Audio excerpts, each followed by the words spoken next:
I'm Cynthia James, and this network is about changing lives one woman at a time.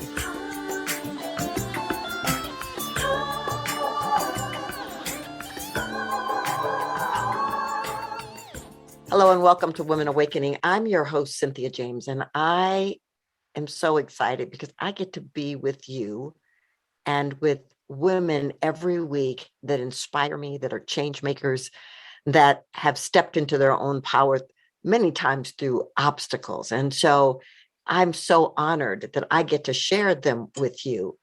You know, we are on Spotify and iTunes, iHeart, Spreaker, Amazon, YouTube. So subscribe and come back every week and meet a new amazing woman. My guest today, her name is Bev Adams. She's an entrepreneurial business leader, an award-winning regional and nationally published residential interior designer. She is a certified master kitchen and bath designer and founder and president of Interior Intuitions Incorporated.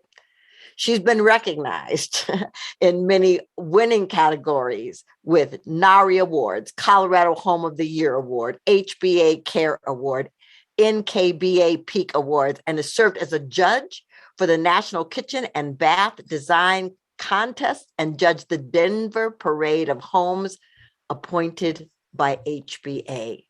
She's also a HeartMath Certified trainer for individuals and teams. And her new book, Rising Above the Shit, just released, depicting her life story and examples of her interior intuition. Bev, thank you so much for being here. Thank you, Cynthia. I am so honored. I am excited to do whatever I can to inspire anybody that would ever follow the path that I've had. Absolutely. Yeah. So let's just start with where you were born and how you grew up. Well, I was born in Wisconsin, but only was there for a week. Moved to Iowa and then lived there on a 6-acre property with a rooster that didn't like me and would wait for me to come out of my sandbox and peck my rear end. And I would run in haste to my mother, who didn't really care. And so the beginning of my early years was with a mother who really didn't care. She didn't love me. She was very much in favor of my brother. And so from Iowa, we went to Connecticut, we went to Chicago, we went to St. Louis. I ended up as a musician and a concert pianist student at Indiana University, where I graduated. And after that, I emigrated to Australia by myself when I was 21. Yeah. So I just want to talk a little bit, because a few of us have either had mothers that we didn't feel loved us, or that weren't prepared to be mothers, or were bringing stuff from their own lineage. And so as a kid, how did you survive the feeling that you weren't the chosen one? I always went to my heart. I went to my heart, and I always knew that I was better than the circumstance. And so I would actually imagine being happier. I would play out little plays in my head of what it would be like to be liked, not by her, by anybody else. And so I just rehearsed a life that I really wanted to have. And I did this at night. I would go to bed and I would just sort of play in my head about what should happen the next day. And remarkably, those things actually showed up and gave me, like, how did that happen? Like, well, okay, I thought it was going to happen, and hey, it did. And so I actually created my reality by living in the future possibilities and not living in the muck of where I felt at the time. And so inspirationally, that's why I took off to Australia. I thought, well, I'll just leave and go down there and start all over again. It's so funny because I did the same thing. And I think and I knew nothing about law of attraction or any of that other stuff, but I was like, the fantasy, the place in my head where I could build the dreams and I could travel and I could act and do all of those things brought a peace to me outside of the insanity. So, it's so wonderful. I think our dreams matter. I mean, I do. You're a living proof of that. So I want to know, so do you go to Australia? And then when you're there, what happens then? when I get to Australia, I worked for Pan American World Airways for a little while. And then I worked for British Airways, which was formerly BOAC, in ticketing and sales. And then we moved back to the States. I met my husband, my first husband, number one, in Melbourne. And we moved back to Detroit. My son was born in Australia. We moved to Detroit, moved back to Australia, and we went to Perth, and we bought a bird farm.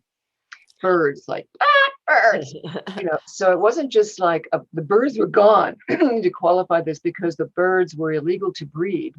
So we bought a farm without birds in the little barn thing, aviaries. We bought a crap hole house that was just awful. And I had this dream, of what it should look like. And I saw it. I wanted to make it a veranda this way and da da da. And so I renovated this bird farm house and took the aviaries down and went to school, got an interior design degree, and there it was. And so then we had to leave, and we left this beautiful property. I was there in Australia for 20 years. I had 2 other children. I had 3 miscarriages, which were pretty serious. One was very serious. So the trauma of children and being a mother, or trying to sustain motherhood and learning how to be a mother without not have a role model was also a challenge as a woman. Mm-hmm. But that was Australia. So then we ended up coming back to the United States. And then from then, the marriage fell apart, and I moved up to Aspen trying to be a designer, not knowing really what an inch was. I didn't know what an inch was. I thought that an inch was, millimeters, and I was trained in a different metric system. So it was very challenging, to say the least. Yeah, well, where did Interior Intuitions come from then? Okay, so Interior Intuitions, I worked for a dealership in Aspen. I worked for another dealership in Denver. And then something in me just said, no, you need to help people. And what happened, Cynthia, is that I could actually feel what people needed to have in their homes. I was more of an intuitive, a residential intuitive. Even though I was trained in interior design and kitchen and bath, I became a master kitchen and bath designer through lots of studies and certification. But I kind of intuitively knew what to do. And so I would create these surveys for them to complete, having them think that this was just something they had to do. But I was actually reading them to get more information from them, so I would be better equipped to provide solutions for their homes and their kitchens and everything else. So then I started my company called Interior Intuitions, which is kind of a fake company. I was trying to hide behind this name, thinking that maybe they would never know, but they did know, because how did you know that? How did you know that? And I said, well, I kind of knew, I just kind of like told them what I thought. And they said, well, that's remarkable, because that's exactly what I wanted. So that's kind of how Interior Intuitions formed. And then I went on to my real love was the intuition and where it came from and how did I know this. And so I was greatly devoted to spiritual holistic practices and became a Reiki master and healing techniques, and worked with Dr. Joe Dispenza and became one of his global trainer people. And then enrolled in HeartMath studies with the HeartMath Institute. And that's where I kind of have landed. And I find that those skills have been able to be shared with people and help them a great deal. I wish I'd had them. The training, the breathing techniques, I wish I'd had them at the very beginning of my little career. It would have been a lot easier. Totally get that. Well, I want to talk about your book a little, and I want to talk about some of there, hold it up. There it is. Isn't it beautiful? Rising above the shit. It's gorgeous. So I have my own ideas about what that means to rise above the shit, but what's your definition? Well, the story is the whole book is my biography. It's a historical biography, but the 3 things that kept me really going, first of all, I wrote the book written in recovery from COVID, because I nearly died of COVID at home here by myself. And when I woke up, I thought, from the night of hell, trying to breathe without any air, I thought, I have to write a book for my children. So I have to give them a legacy of how I did my life or lived my life for them. So the three things that really helped me was a trip to Peru in my memory bank of the three things, the three worlds. And I've lived those worlds. And the first one is the snake. And every time you have something to shed, whether it be a relationship or a job or a problem or anything that you need to get rid of, you shed the skins. And the skins hurt because you're used to having them around you and you're used to the feel of them. And so the snake, the metaphor of a snake is really important to understand. So when you have a problem, you go, oh, should I shed it or should I keep it? Well, if you can't grow, you have to shed, you got to shed the skin before you can grow. And so that's the first world, the first spiritual world. And I when I went to Peru, I thought, oh, that just makes so much sense. And the second world is the puma. And the puma was me when I left the United States to go to Australia and get the courage and just go for it. And so I did. I was the puma energy and I didn't look back. I lived in the now. I lived in what I had to do ahead of me, not what was behind me after the shedding. I was on a goal set and I was on my way to doing something that I had imagined or visualized ahead of me. And then the third world is the condor. And the condor, when you're in this world and you look back, you're an observer of the skin and the puma of your energies. So when you're at the condor, which I usually stay in most of the time, you look back and you observe it and you create wisdom from what has happened to you. So that when you have the next snake thing come up in your life, you know better how to shed it or better how to realize what challenges you need to overcome better. And then the puma starts again, and then you reflect back. And so this builds the wisdom. Nothing is bigger than you are. Nothing is bigger than I have been. Anything that is on my life, I watched my husband die, which was the most horrible thing I've ever been through in my life, and suffered tremendous PTSD. The recovery from that was tremendous. And then after he died, his family decided to sue me. And so then I didn't have time to really recover and grieve because they were too busy trying to attack my personal life and my family. So, you know, that was the shedding. It was a shedding of trying to forgive and let them go and let them go. Don't get involved. Look at the condor. Just rise above it. And so that is kind of the best way I could describe rising above the shed. Right. It was the worst of all. Well, I think it's great, and I think the three levels that you talked about, but I just want to talk for a moment because this show is for women, and a lot of us have a challenge dealing with the snake. We hold on too long. We stay in relationships too long. We don't want to let go of things that we know don't serve us, and so what's been your greatest lesson around release, around letting go so that you could move forward? I think that I'm bigger than whatever I need to let go of is. And so you just have to finally find the courage to do this. I mean, I think everybody, especially relationships, they're hard. You know, you have even family relationships. You have a certain relationship with my daughters that are different, and my son is mentally ill, so I don't see him anymore. So I've let him go. And to women to let go of something, you need to replace it with something else that gives them some sort of bounty to believe in themselves with. I mean, something that's going to make you, rise above it. Whether you go shopping and buy something, but that's one way to do it, but that's totally temporary. You really have to do the inner work and know exactly that you are bigger than anything that is your challenge. And recognize that and tell yourself how great you are. And, if you are trying to get over a relationship or move on to a new relationship, that's a magnet. The magnetism of somebody coming into your life is a magnet. You are attracting everything that you have in your life. So if you are trying to get rid of it, you're attracting it to start with. So you have to get rid of the magnetism. And it comes through the heart. The HeartMath Institute, the heart is a brain. And it's telling you exactly what to do, how to feel, and all your brain is actually wired emotionally and hormonally to the heart. Believe it, the heart is governing your hormones. So your sensuality, And your sexuality is governed by your heart, your looks, your hormones, everything, your relationships with people, which is your heart.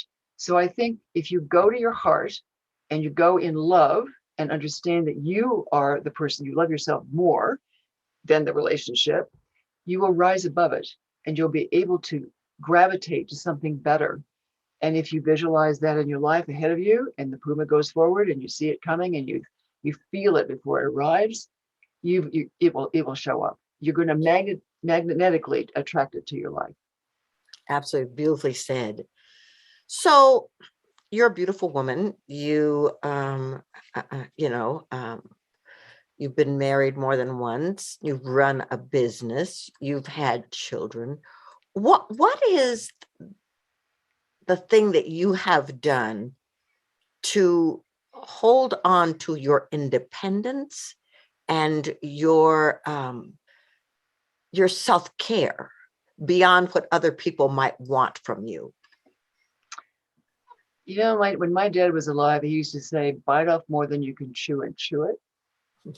And he used to say to me, get over it, Beverly, get over it. You got a problem, get over it. It's like, oh, really? I don't want to do that. But I think you just have to keep moving forward, Cynthia. You just cannot look back. You can't look back, and you got to keep going forward. And there's always going to be an opportunity that's going to present itself to you. Yeah. Regardless. Yeah. Well, and I think that that's true. But I mean, I know for myself, I mean, I had to navigate through the waters of life and through the waters of feelings about what is the feminine, how we're supposed to act, and all of those other kinds of things to find myself. And so I love that I can look at your life and I can see where you come from and what you've created and how you have stood through. I'm looking forward to reading the entire book, all the myriad of ways you've had to navigate life. I want to talk about money because I have watched you for many years, be a manifester, of financial freedom. And so what is your belief about money? It's just to be used. You just use it and you spend it and you give it and you enjoy it. I had my 3 children in this little house, which is now fully renovated, and I didn't have enough money for groceries. I sold my guitars. I sold my furniture. I was broke. I was dead broke. And I just said, I'm not going to stay broke. I'm going to do this. And I just kept working my little backside off worked hard, and didn't look back. I just kept going. You can't sit there and wallow in it. You have to keep going. And so money is a beautiful thing. I mean, I have some. I'm not really wealthy, but I have enough to get by. And I have bought a Tesla. I love my car. There's just great things I enjoy. I love Maui. I love going there first class. I enjoy what I have. I mean, I'm over 65. I'm over 69. That'll give you an idea. So, I think that it's time I'm in my golden years, and I want to enjoy it. And so money, for people I didn't have any. I started out with nothing basically, and decided to make it, and made a decision, and it worked out that I could do that.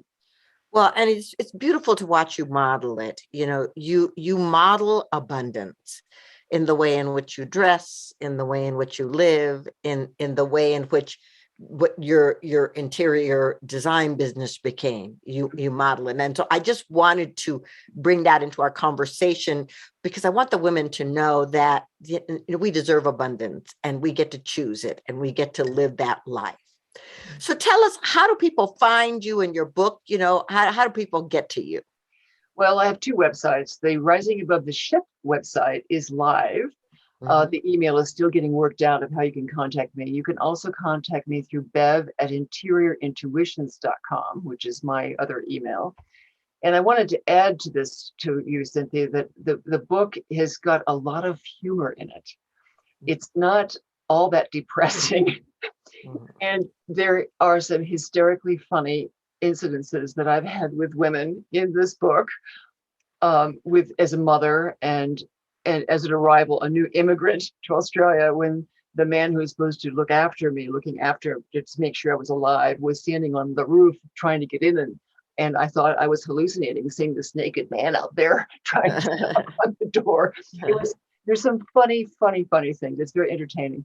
So I hope that the readership or the audience here can get my book and read it, because I'm sure you'll enjoy it. It's people that have read it have just been gut laughing, and then they've cried, and then they've laughed and they've cried, because they can identify with something in my life that they've had, and there's recovery, and it's through humor. Mm-hmm. I think if you keep a sense of humor through it, you will maintain your sanity. You'll stay sane if you can laugh. If you can laugh at yourself, and I really screwed it up, and well, so what? Just get off yourself and go on and do it again. You just have to just start laughing and find some women you can laugh with and commiserate with, and go have a glass of wine and talk about it. And then you feel so much better. And then after you've done that, then you get on with it, and you get busy and go at it. So I encourage everybody to do it. Absolutely. Gotta laugh. That's right. And it's risingabovetheshit.com, correct? Yes. Perfect. Okay. So I ask my guest the same last question. This show is called Women Awakening. What do you think is the one thing, the most important thing about the importance of women awakening?